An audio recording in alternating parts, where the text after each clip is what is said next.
السلام علیکم ورحمۃ اللہ وبرکاتہ۔ والدین کے حقوق۔ والدین دنیا میں سب سے زیادہ اہم ہیں اور تمام حقوق الناس پر فوقیت اور فضیلیت رکھتے ہیں۔ نبی کریم صلی اللہ علیہ وسلم نے ارشاد فرمایا، ماں باپ کے حقوق کی ادائیگی روزہ، نماز، حج، زکوٰۃ سب سے زیادہ ہے، اور جس کو اس کے ماں باپ نے عاق کر دیا وہ جنت میں نہ جا سکے گا۔ اگر ماں باپ کے نام پر صدقہ دیتا ہے تو خود کو بھی اتنا ہی ثواب ملتا ہے جتنا ماں باپ کو۔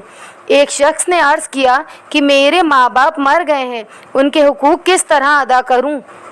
تو حکم ہوا کہ ان کے لیے نماز پڑھ اور دعا کر، اور جو وصیت کر گئے ہوں اس پر عمل کر، ان کے دوستوں کی عزت کر اور ان کے قریبی لوگوں سے مراعات کر۔ یہ بھی ارشاد فرمایا کہ ماں باپ کے مقابلے میں ماں کا حق دوگنا ہے۔ مسلمانوں، اپنے والدین کے ساتھ نیکی کا برتاؤ کرو تاکہ تمہاری اولاد بھی تمہارے ساتھ نیکی سے پیش آئے۔ اللہ تعالیٰ کی رضا میں ماں باپ کی رضا ہے، اور اللہ کا غضب ماں باپ کے غصے میں پوشیدہ ہے۔ کبیرہ گناہوں میں سب سے بڑا گناہ اللہ کے ساتھ شرک کرنا اور ماں باپ کی نافرمانی کرنا ہے۔ 3 شخص ہیں جن پر اللہ تعالیٰ نے جنت کو حرام کر دیا ہے، ان میں سے ایک ماں باپ کا نافرمان بھی ہے۔ ہر گناہ کے بدلے میں عذاب اور ہر جرم کی گرفت کو مؤخر کیا جاتا ہے، لیکن ماں باپ کی نافرمانی کا گناہ ایسا سخت گناہ ہے کہ اس کا مواخذہ مرنے سے پہلے ہی کر لیا جاتا ہے۔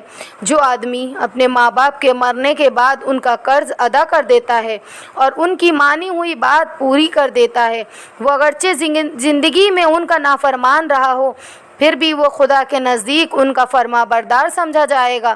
اور جو آدمی اپنے ماں باپ کے مرنے کے بعد نہ ان کا قرض ادا کرتا ہے، نہ مانی ہوئی منت کو پورا کرتا ہے، وہ اگرچہ زندگی میں ان کا فرما بردار رہا ہو، پھر بھی خدا کے نزدیک ان کا نافرمان سمجھا جائے گا۔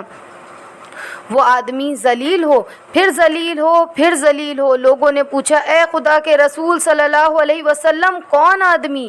آپ صلی اللہ علیہ وسلم نے فرمایا، وہ آدمی جس نے اپنے ماں باپ کو بڑھاپے کی حالت میں پایا، دونوں کو پایا یا کسی ایک کو، پھر بھی ان کی خدمت کر کے جنت میں داخل نہ ہوا۔ تمہارا مال اور تم اپنے والدین کے لیے ہو، بے شک تمہاری اولاد تمہاری پاک کمائی ہے، اس لیے تم اپنی اولاد کی کمائی سے بلا تکلف کھاؤ۔ جو نیک اولاد اپنے ماں باپ پر محبت بھری ایک نظر ڈالتی ہے، اس کے بدلے خدا اس کو ایک حج مقبول کا ثواب بخشتا ہے۔ لوگوں نے پوچھا، اے خدا کے رسول صلی اللہ علیہ وسلم، اگر کوئی ایک دن میں 100 بار اسی طرح رحمت و محبت کی نظر ڈالے؟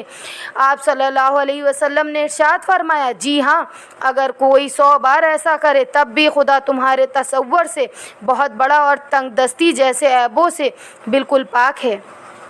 واضح ہو کہ ماں باپ کا حق بہت ہی بڑا ہے، حتیٰ کہ اگر ان سے اولاد کے حق میں کوئی ایسی کارروائی سرز بھی ہو جائے جو انصاف کے خلاف ہو، تب بھی ان کی اطاعت سے سرتابی نہ کرنی چاہیے، کیونکہ اللہ تعالیٰ کی رضامندی اور ناراضگی ماں باپ کی خوشی و ناخوشی پر موقوف ہے۔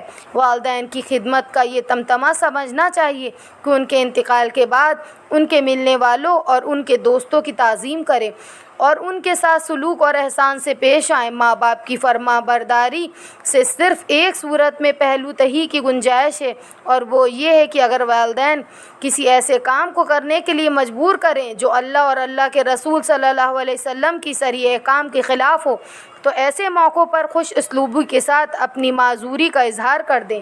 اے مومنوں، ماں باپ کے حقوق بہت ہیں، مگر میں نے یہاں پر آپ کو صرف چند ہی بتائے ہیں۔ آپ سبھی لوگ اپنے ماں باپ کی خدمت گزاری کریں، ان کی نافرمانی نہ کریں۔ اگر ان کی نافرمانی کریں گے تو غضب اللہ بھی آپ سے خوش نہ ہوگا، اگر وہ خوش ہیں تو اللہ بھی آپ سے خوش ہے۔ آپ اپنے گناہوں کی بخشش کے لیے معافی مانگے، اگر آپ نے کوئی بھی گناہ کیا ہے اس کے لیے اپنے ماں باپ سے معافی مانگے۔ اگر آپ نے کسی بھی چیز سے ان کا دل دکھایا ہے تو اس چیز کو لے کے ان سے معافی مانگے۔ ماں باپ کی معافی مانگنے سے ہی آپ کو جنت حاصل ہوگی۔ امید کرتی ہوں کہ آپ کو یہ میری ویڈیو پسند آئی ہوگی۔ اللہ حافظ۔